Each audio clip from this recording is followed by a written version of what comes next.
story.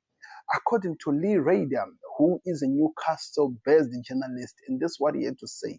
He said Newcastle will decide today if Alexander Isak rejoin the training and plays versus Espanyol or Atletico Madrid and Liverpool interests.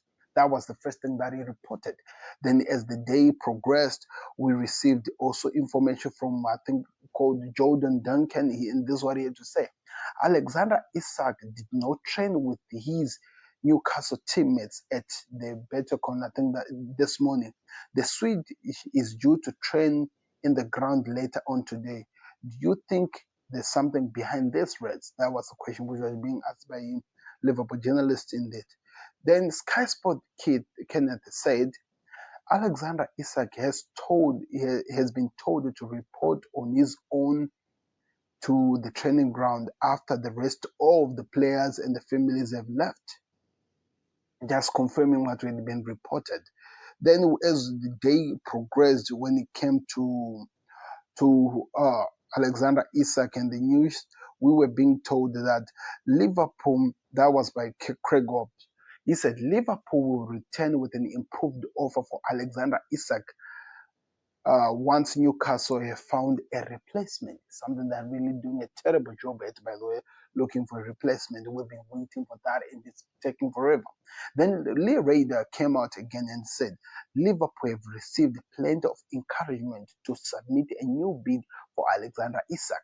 The money is all well and good, but Newcastle have struggled to get deal done. Crucial few weeks lies ahead. So he's saying that there is encouragement that Liverpool has received that Alexander Isak could move.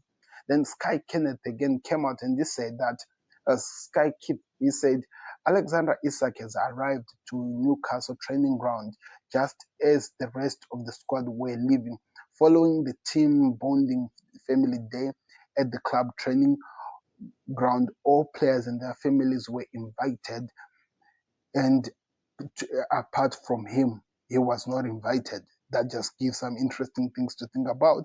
Then he said that Eddie Howe is now set to hold talks with Isak, who is agitating for a move away from the club and failed to travel to a preseason tour in Asia. So that was what we were told. Then David Ornstein today, when he was having on the podcast, this is what he had to say on the Alexander Isak situation. He said, I don't want to put firm judgment on how this will play out, but as things stand,